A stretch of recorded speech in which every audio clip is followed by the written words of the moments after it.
नमस्कार मित्रों, इस वक्त दो मुद्दे बहुत ही चर्चा में हैं। पहला मुद्दा तो यह है कि संसद का उद्घाटन होने जा रहा है और प्रधानमंत्री नरेंद्र मोदी 28 मई को इसका उद्घाटन करेंगे। पूरा विपक्ष एकजुट हो गया है कि प्रधानमंत्री इसका उद्घाटन करके राष्ट्रपति की गरिमा को धूमिल कर रहे हैं, राष्ट्रपति का अपमान कर रहे हैं। संसद पर राष्ट्रपति का एक तरीके से उनका राष्ट्रपति का अधिकार बनता है, इसलिए राष्ट्रपति को इसके उद्घाटन के लिए बुलाया जाना चाहिए और इसीलिए विपक्ष ने इस पूरे उद्घाटन समारोह का बाइकआउट करने का फैसला किया है। दूसरा मुद्दा जो चर्चा में है वो ये कि अरविंद केजरीवाल इस वक्त विपक्षी दल के नेताओं से लगातार मिलने जुलने का एक सिलसिला चलाए हुए हैं। हाल में दिल्ली सरकार के पक्ष में सुप्रीम कोर्ट ने जो फैसला दिया था और उसमें अधिकारियों पर जो पूरी तरह से नियंत्रण दिल्ली सरकार को दिया था, उसके खिलाफ में केंद्र सरकार ने एक अध्यादेश लेकर आ गई है केंद्र सरकार, और उसका विरोध हो रहा है और उसको लेकर विपक्षी दल एकजुट हो रहे हैं। अरविंद केजरीवाल इस मुहिम की अगुवाई कर रहे हैं और ये दोनों मुद्दे चर्चा में हैं। लेकिन मैं इस वीडियो में इन दोनों ही मुद्दों से अलग एक चर्चा ये करना चाहता हूँ कि जो सुप्रीम कोर्ट के फैसले आते हैं और क्या वो फैसले सचमुच इंसाफ में तब्दील हो जाते हैं, क्या जो लंबी कानूनी लड़ाई के बाद जिसको इंसाफ मिलता है उसको ज़मीन पर सचमुच इंसाफ मिल पाता है। ये सवाल हम और आप बार बार पूछते हैं, लेकिन ये सवाल अब सिर्फ जनता में नहीं है, इस सवाल पर राष्ट्रपति भी चिंतित हैं। बहुत सारे लोग मेरे पास आते हैं, अपने वर्डिक्ट लेके आते हैं, मैडम मैं तो केस तो जीत गया, लेकिन मुझे जो मिलना चाहिए, जो जस्टिस मिलना चाहिए, मुझे नहीं मिल रहा है। मुझे पता नहीं उसका कुछ रास्ता है कि नहीं।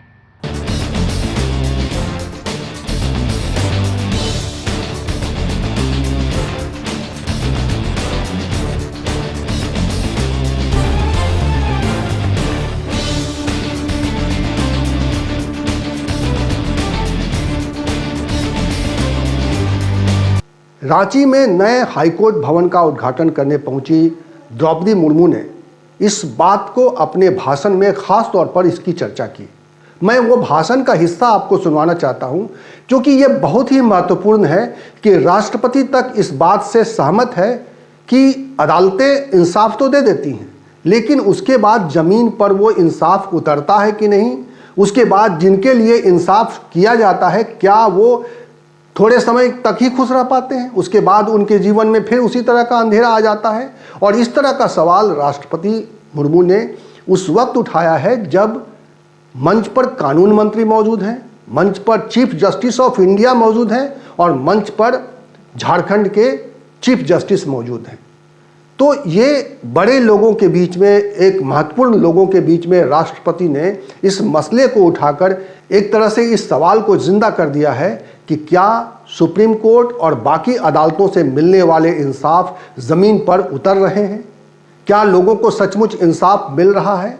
हमें यह भी देखना पड़ेगा और सुनिश्चित करना पड़ेगा कि अदालतों से मिले हुए इंसाफ ज़मीन तक उतरे, और ये बात राष्ट्रपति की ओर से कहा जाना बेहद अहम है। और इसीलिए मैं आपसे अनुरोध करूंगा कि आप राष्ट्रपति द्रौपदी मुर्मू का ये भाषण ज़रूर सुनिए।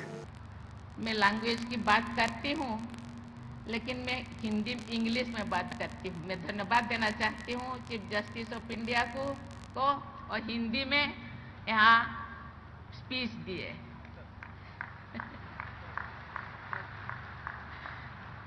मुझे लगता है ये आज के लिए नहीं, आगे भी हिंदी में ही जो स्पीच देने से मुझे लगता है अच्छा लगेगा, क्योंकि आपसे जब हिंदी निकलेगा दूसरे जो जैसे वो भी उसको जरूर फॉलो करेंगे। Thank you.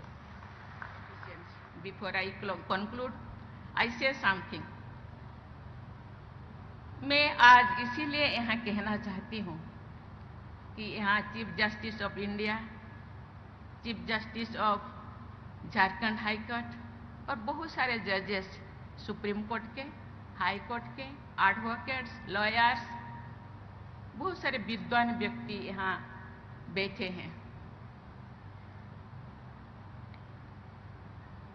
बहुत सारे केसेस हाई कोर्ट में फाइनल होता है, बहुत सारे केसेस सुप्रीम कोर्ट में वर्डिक्ट लेके जाते हैं। जो केस जिनके फेवर में है, जो पॉजिटिव है, वो नाचते हैं, गाते हैं। 5 साल के बाद, 10 साल के बाद, 20 साल के बाद, चलिए देर है लेकिन अंधेरा नहीं, इसीलिए वो खुश होते हैं।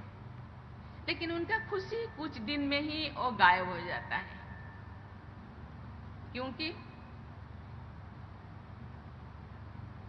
जिसके लिए वो खुश होते थे वो उनको मिलता नहीं। जिसके लिए इतने दिनों से समय, रुपया बर्बाद किए, कितने रात में ही सोए इंतजार में, वो आज मिला, इसीलिए वो खुशी है। लेकिन कुछ दिन के बाद जो वो खुशी एक्चुअल खुश में कन्वर्ट नहीं होता तो वो फिर दुखी हो जाते हैं। मैं एक छोटी सी गांव में से आई हूँ, वहाँ एक छोटी सी मेंबर में थी फैमिली काउंसलिंग सेंटर के। हम क्या करते थे, कुछ केसेस फाइनल होने के बाद हम रिविजिट करते थे। वो जो केस हम फाइनल किए, एक्चुअली वो ठीक ठाक है कि नहीं, वो फैमिली वो कैसे रहते हैं, क्या करते हैं, ठीक ठाक है, मुझे पता नहीं। ये जो प्रोविजन है कि नहीं। बहुत सारे लोग मेरे पास आते हैं, अपने वर्डिक्ट लेके आते हैं, मैडम मैं तो केस तो जीत गया, लेकिन मुझे जो मिलना चाहिए, जो जस्टिस मिलना चाहिए, मुझे नहीं मिल रहा है। मुझे पता नहीं उसका कुछ रास्ता है कि नहीं। मैं अभी चंद्रचूड़ साहब से, चीफ जस्टिस से मैं बातें करती थी, उन्होंने बोले हाँ ऐसे केसेस है। बहुत सारे लोगों को पता नहीं, उन्होंने बोले कंटेम्प्ट केस कर सकते हैं, लेकिन बहुत सारे लोगों को पता नहीं। कंटेम्प्ट केस करने के बाद फिर शुरू से मुझे फिर वही दोहराना पड़ेगा, वही मुझे से फिर 20 साल जाना पड़ेगा, फिर 7 साल मुझे इंतजार करना पड़ेगा, फिर मुझे 10 साल इंतजार करना पड़ेगा। मुझे पता नहीं उसका कुछ रास्ता है कि नहीं। आप सब जजेस बैठे हैं, चीफ जस्टिस ऑफ इंडिया बैठे हैं, chief justice of high court बैठे हैं, मुझे पता नहीं उसका रास्ता है कि नहीं। सरकार के, गवर्नमेंट के एक लॉ मिनिस्टर बैठे हैं, उसका रास्ता मुझे लगता है, क्योंकि मैं एकदम निचले लोगों से रिलेट करती हूँ, मिलती हूँ। मुझे लगता है उनको सही महीने में जस्टिस मिलना चाहिए। ये रिस्पॉन्सिबिलिटी आपका है। मुझे लगता है इसका रास्ता जरूर होगा। नियम हम बनाते हैं, नहीं है तो बनाना चाहिए थोड़ा। उनको तो न्याय मिलना चाहिए, क्योंकि बहुत सारे लोग मेरे पास, मैं भेजूंगी चीफ जस्टिस ऑफ इंडिया को, मेरे पास तो पहुंच नहीं पाते अभी। पहले तो पहुंच पाते थे, लेकिन मैं भेज देती थी, वो कहाँ गायब हो जाता था मुझे पता नहीं। लेकिन अभी मेरे पास जो है, मैं जरूर आपके पास भेजूंगी। मुझे लगता है उनको एक्चुअल खुशी मिलना चाहिए, एक्चुअल न्याय मिलना चाहिए। जाएं तो कहाँ जाएं? चीफ जस्टिस ऑफ इंडिया या सुप्रीम कोर्ट के बाद और कोई तो कोर्ट शायद नहीं है।